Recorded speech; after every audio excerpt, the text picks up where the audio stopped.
At the time I scared off a guy who peeked into my car when I was taking a nap outside of a Denny's diner. My daughter had gotten me a GPS thing that I didn't know how to turn off, and, of course, someone was going to try to steal it. But as his face looked into the window, I jumped up and said hello. He bumped into the car behind him and then took off running. It was my thing, you know.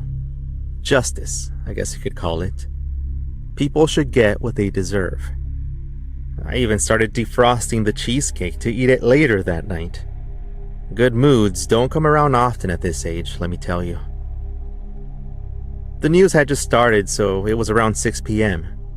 A beautiful slice of cheesecake on a paper plate on my lap, when I heard a light knock on the door, then chatter from outside. I walked over to the kitchen window and looked. The fake red curly-haired woman in her flowery dress, scrunched up face, and water kid about 2 steps behind her. Yes, there was his mother again. I cracked the door open and asked how I could help her, and she said that she wanted to talk to me, moving away from a cell phone she was holding up toward me. They said I didn't want to talk, especially with her cell phone right in my face, so I tried to shut the door, but she put her foot in there. Not a problem. I gave it a kick and she howled and yelled. I think this is what made it worse. Her voice only grew angrier as she spoke even more and more, and I kept trying to shut the door. She yelled out, calling me God knows what, and said that I was kidnapping children and turning them into meat. I couldn't believe my ears. I still chuckled a bit. But this was the thing my grandchildren had warned me about. Even my daughter had brought it up. Phones can make it go famous on the internet, she said. I could get fired, harassed, or even shot. But I had no job anymore. Retired, thank you very much. And if anyone did the harassing around here, I knew it was not the other people. I could admit that. I mean, not to a court of law, but to you, of course. And getting shot? Well, I guess that changed things. I hadn't gotten a new gun ever since Carmen threatened, supposedly as a joke, to shoot me in my sleep. That thing went on sale so fast at the pawn shop, my dinner hadn't even cooled down when I got back from it. But that internet thing, that happened to my friend Dave, you see. He always got carried away with things, a bit much, even for me. He was doing some fixing to his backyard and asked for gravel that he knew he had to order ahead of time. It's something to do with the computers messing up, I think. And so he called, but was told he needed to place the order on the internet. That old guy is worse than I am at those things. How was he supposed to figure it out? So he went to the store and they asked him to download some program for his phone. And I understood why Dave lost it. He just asked to talk with the manager to have them order it for him, but he said that he couldn't help him. I don't know if that's exactly how it went, but that's what he told me. For 30 years, Dave had been going to that same warehouse, sometimes twice a day.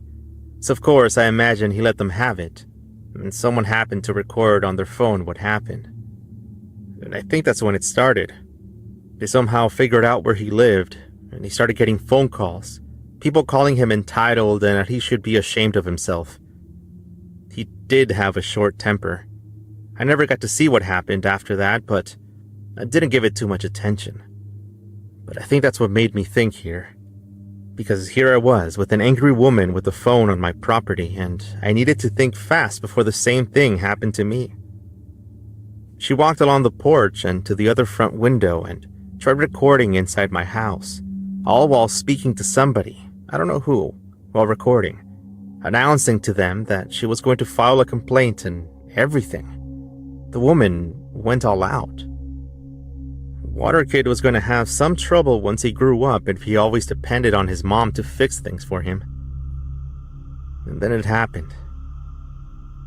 Over the next several days, I started getting people knocking on my door. Reporters, they said. They wanted to talk about the incident with the kids and what I was doing, what I did for a living, and how I explained myself. Now, these guys are intense with their questioning, and they don't take answers very well. They simply fire question after question, and I refuse to answer anything. I know my rights. I didn't know how big it had gotten until I got a call from Carmen. She had apparently read my story or seen it somewhere. I don't know, but said that I should stay quiet for a bit, not to talk to anyone.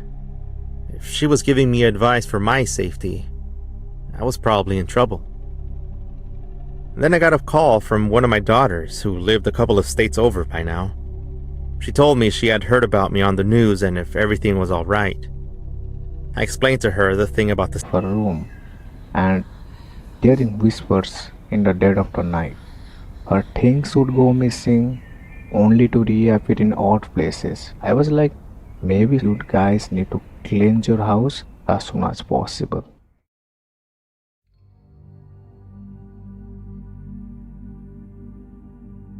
After a week, a father came from the church. This is the time when I was about to get a heart attack. I experienced near-death experience. I was doing 2 jobs. I'm dealing with all kind of things, and at the same time I'm trying to help this family. I don't want them to suffer.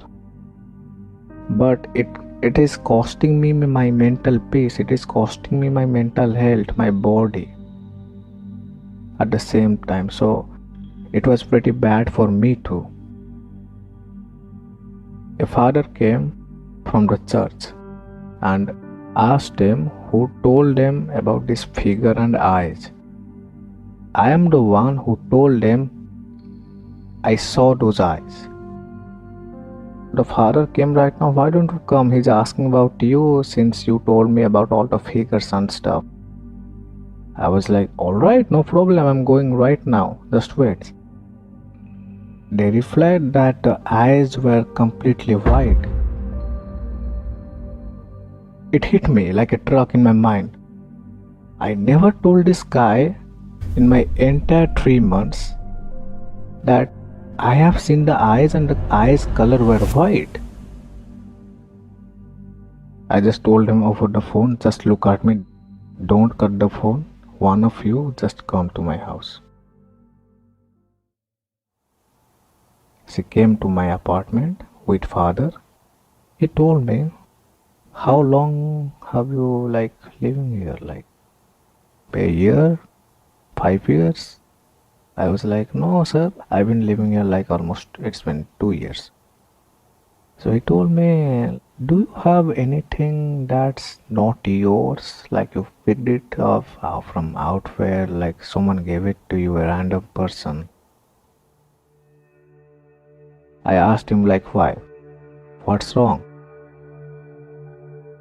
So he's like, I believe there is a strong possibility someone is following you and attached to this house. I was completely freaked out. I still remember that feeling. My mother used to tell me, whenever you face or bad demons, bad spirit, there is a mantra called Gayatri. Whenever you face or bad demons, bad spirit, there is a mantra called Gayatri mantra. It's a Hindi mantra. I did that thing 10 minutes. Then I was like, let's do this. I showed him my library. He was pretty intrigued. Like, wow, you have a lot of books. He asked me about this one specific book. Its name is Love Her Wild by Atticus. It's a poetry romantic book. He asked me, is this book is yours? I told him no, this book was on this library section. It's not mine. There's a little name there in the book. At the end of the page, it's called Lily. I don't know who Lily is. He told me this book is cursed.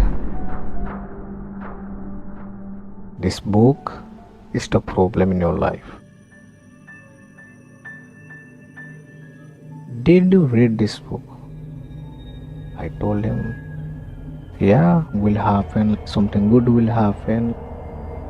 It did get better for that family, but it get worse for me. I was devastated. My girlfriend called me and told me, like, babe, it's only a book. Why are you getting so sad? I can just order it for you right now. I don't know what happened to me. I just said, man, you need to shut up. I just got her call.